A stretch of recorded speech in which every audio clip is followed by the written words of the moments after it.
My best friend mocked my disabled uncle, so I told her to leave.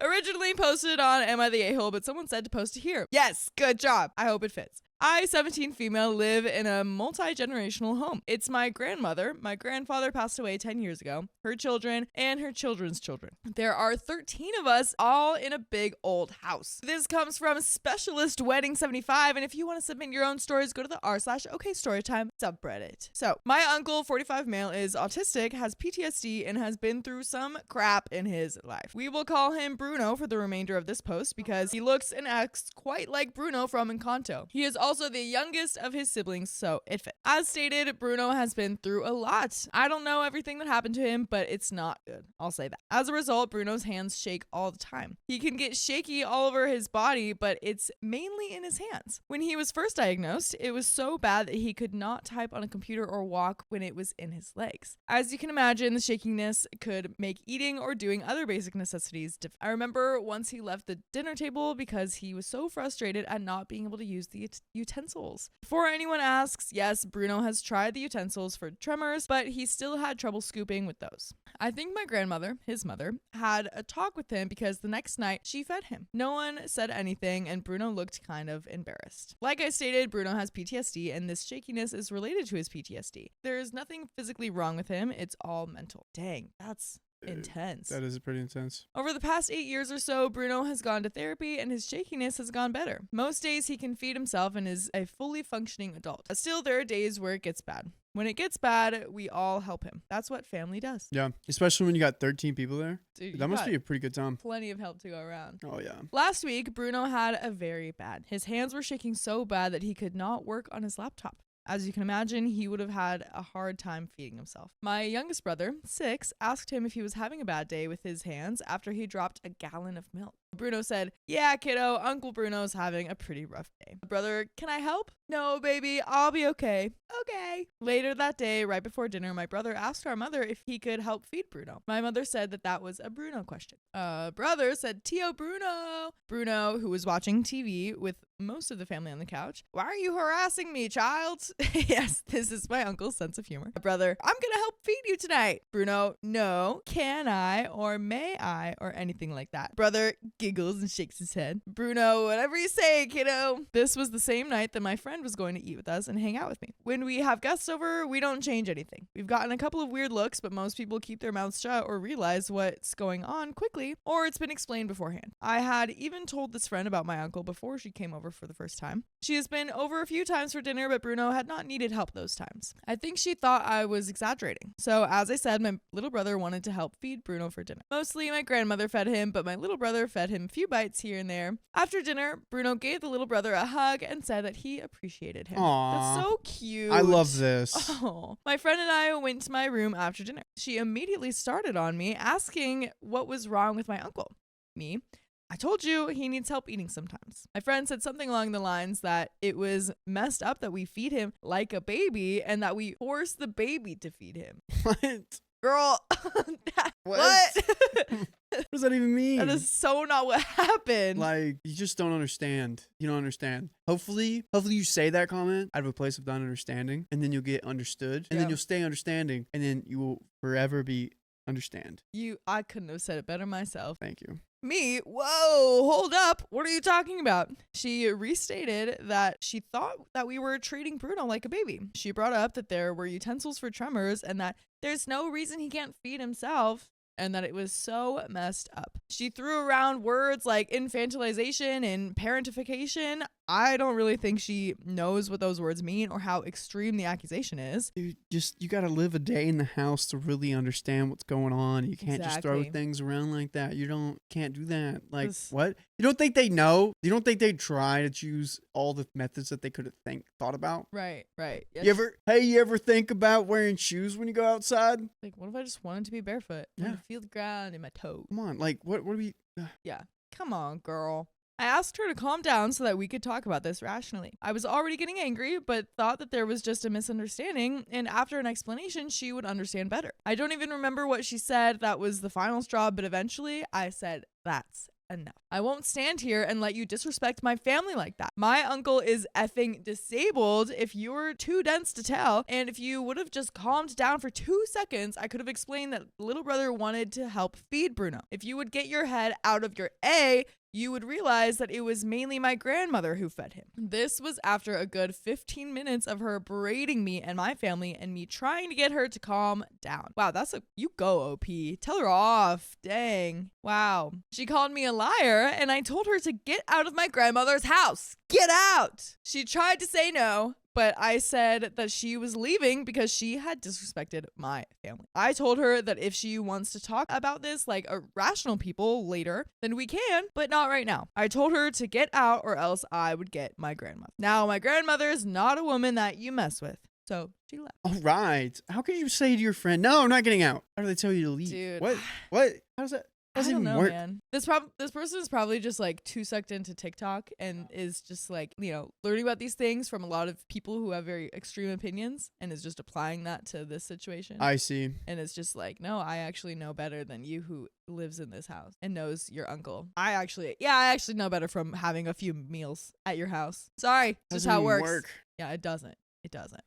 Later that night, she texted me that I hurt her feelings. I said that I did not care about her hurt feelings when she was accusing my family of horrible things and made fun of my uncle. Like, seriously, this girl thinks that she can come into my grandmother's house, make fun of my uncle, accuse us of my uncle and little brother. Then she thinks that I will care about her feelings. Let's just say we are no longer friends. I will not stand someone in my life that is going to make fun of my family members and make wild accusations. Yeah. And there are some comments. Do you have any quick comments before we read these? Are we still being friends or not after this? Well, it seems like she can't talk about it, so I guess not. True. And she's given her the chance to have a normal conversation, but she's not taking it. Also, what kind of person is this? How is this like a friend? Dude. How do we get to this point? I don't know. Maybe they are in high school though. That's what it's. And high schoolers are stupid. Like, yeah. That seems like it. It's true. That does not give the excuse. Yeah, it definitely doesn't let it happen and excuse it. But she probably saw the Gypsy Rose Blanchard documentary too and was like,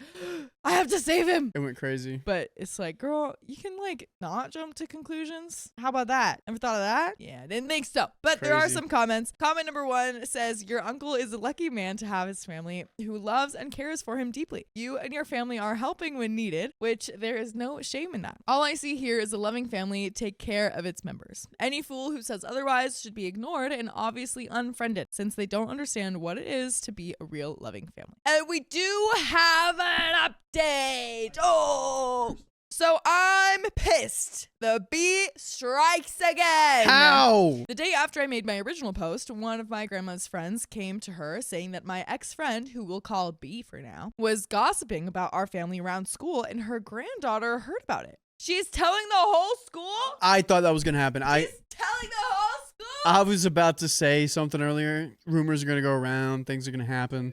I thought so. B was saying things like how my family is creepy and my uncle is creepy. Like I predicted, most of the kids shut her down at school. Okay.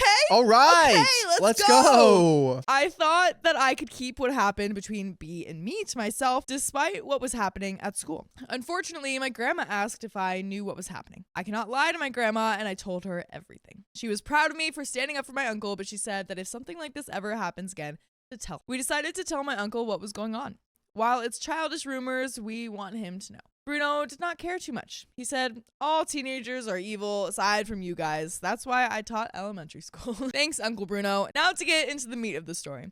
One of my cousins, 20 male, is getting married. We'll go ahead and keep the Encanto names and call him Issa. Issa asked Bruno to be a groomsman. They had already been suit shopping for all of the groomsmen. My uncle wanted something to wear at the reception. In his words, I'm not going to be stuck in a burgundy penguin suit all day. My cousin said that he could wear something different. I offered to go shopping with him to find something that he could wear. That man does not have anything fashionable to wear. We went clothes shopping at the local mall. Our mission, to find something appropriate for Bruno to wear to a wedding reception reception without buttons. Now, there was a fork in the road for our mission that we did not know about at the time. B had told her dad something about Bruno, freaking her out. Once again, something about him being creepy. I don't think she said anything physical happened between them, but I think her dad took it that way. Back to that in a sec. My uncle and I went to a couple of stores but did not find anything that would work. We then went to get some lunch, Chinese, and then went back to shopping. We found something that would work. It was a nice purple shirt with a few buttons on top. He bought it, then went to a different store. We were the only people there for a couple of minutes before we heard someone shout my uncle's name. Bruno does not do too well with loud noises and hates it when people yell at him. He flinched, but we both looked towards the direction of the shouting. I recognized him as B's dad. He looked pissed and was coming right up to us. My uncle stepped between B's dad and me. My uncle asked who he was. B's dad, like heck you don't know. Bruno, no, I do not. Would you tell me your name? My uncle almost sounded like he was talking to a child. Nice. Bella's dad says his name. Bella's dad. Or B's dad. I don't know why I put Bella there.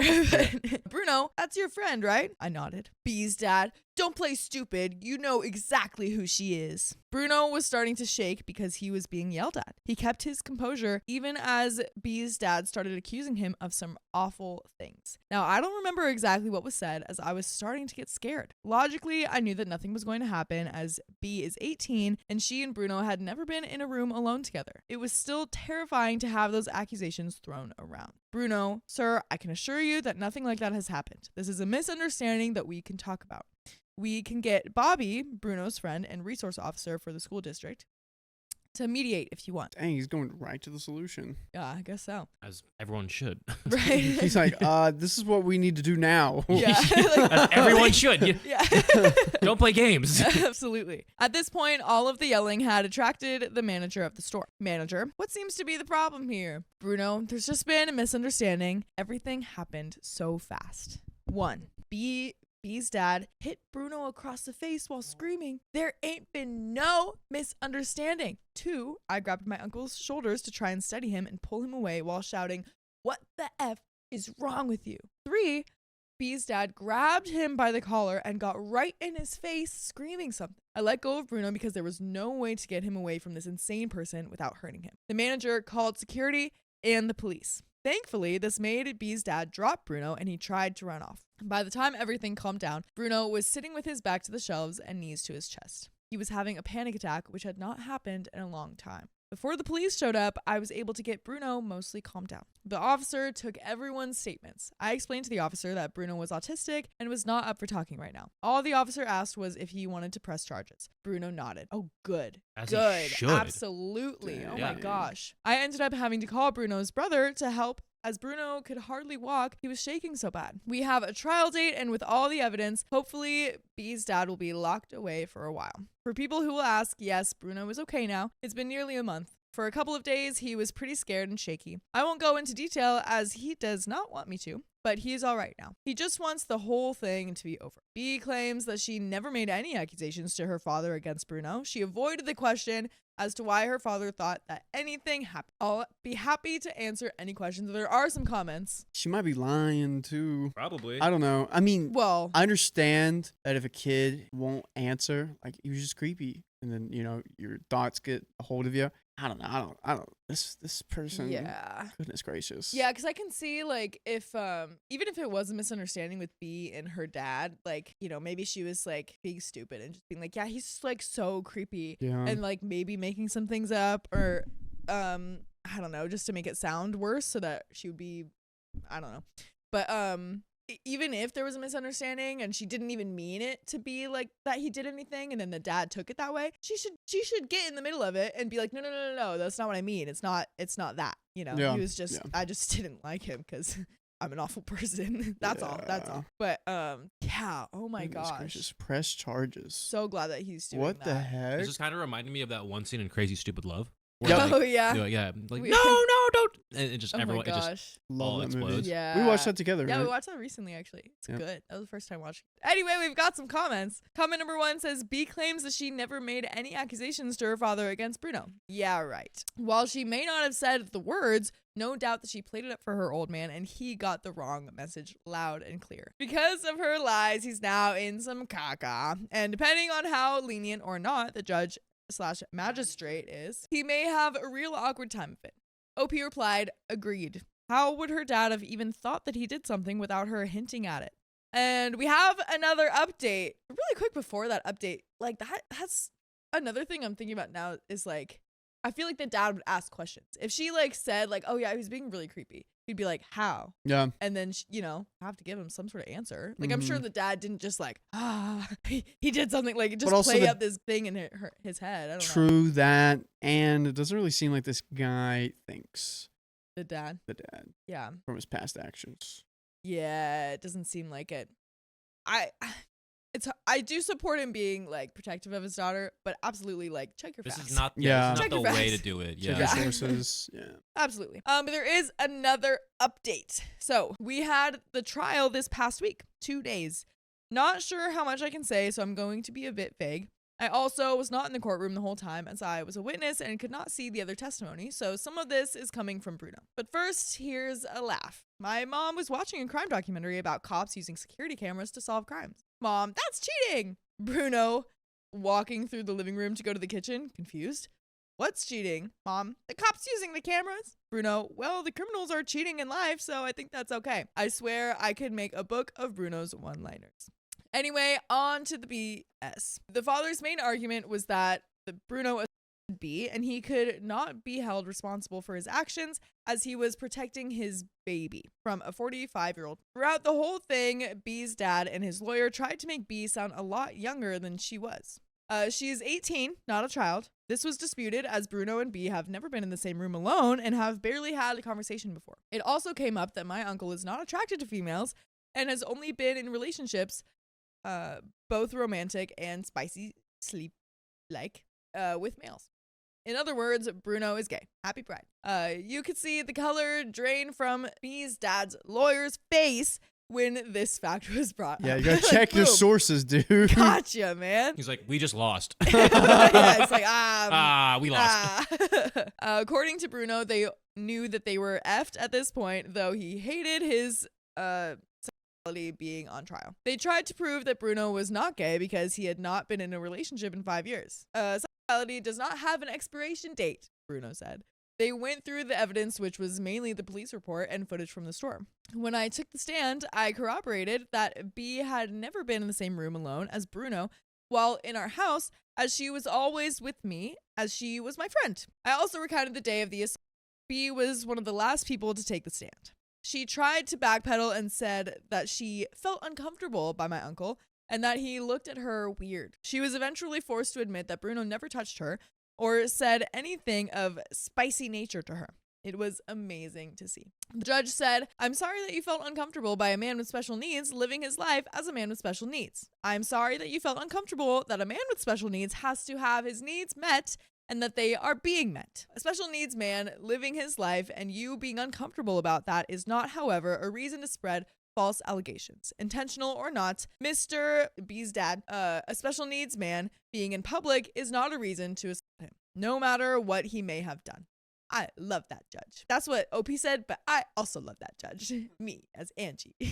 That's a great. Yeah, that's a great way to lay it out. Yeah. Yep. And hopefully. And then countersue. Yeah. And hopefully the whole school finds out about that. Ooh. Post this, print this Reddit transcript post out and post it all over the school. Be like Regina George and just like throw the flyers everywhere. There we go. And the whole school is gonna be like, what? And then they're gonna start Pretty much World War III. Yeah. There we go. But just on B. That's it. Poor girl. By the way, I love that judge. You know what I would also love, Riley? What's that? I would love it if all of you lovely people would listen to full episodes with more stories just like this one on iHeartRadio, Spotify, Apple Podcasts, whatever your favorite podcast app is. Just search, okay, Storytime. They're there for you. I would so love it if you did that. But there is a little bit more. Let's jump. At the end, B's dad ended up with a Class A misdemeanor, the most serious misdemeanor as he assaulted a disabled person and caused a public disturbance. He got 3 years in prison and a fine of $4,000. What? Whoa. 3 years in prison? That's crazy. Dude, that'll show this B over here. Holy That'll cow. show ya. Oh That's my God. wild. Spread lies one more time. Try it. One more time. Try it, dude. See what happens. I think you can get more out of this in a civil lawsuit. Yeah, like Money, because this is more like money out of this it? is like a criminal lawsuit. I forget the difference, but a civil lawsuit you can sue for money. oh wow. Wow. Yeah, Worth that's looking what I'm into. doing. Worth looking. That's what you're doing? That's what I would be looking into. Oh, I was like, with who? But anyway, B's dad was pissed, but the judge told him, just be happy that you will be out in time to see your daughter graduate university. Dang. So that's the end. I'm happy that we were able to move past this and that this chapter is closed. Bruno is doing fine. He seems much more at ease these past few days and is looking forward to Issa's wedding next month. He is currently teasing his sister about loving Candy Crush in the other room. It's all back to normal. There are some more comments. Comment number 1 says, and this is why pressing charges matters. I would have loved to see the attorney's face when all the lies started unraveling. Comment number 2 says, this is such a good update. The dad got what he deserved. Question, what happened to your ex-friend B? I hope she got some consequences from lying and acting like a brat. OP replied, nothing legally happened. She technically did not lie under oath, so there is nothing legal that could have been done. As far as I know, she is leaving the state to go to university. Good riddance. Comment number 3 says, and all of this could have been avoided if B hadn't talked about Bruno. Exactly. Because why, Keon? We don't talk about Bruno. We don't talk about Bruno. She didn't get the message.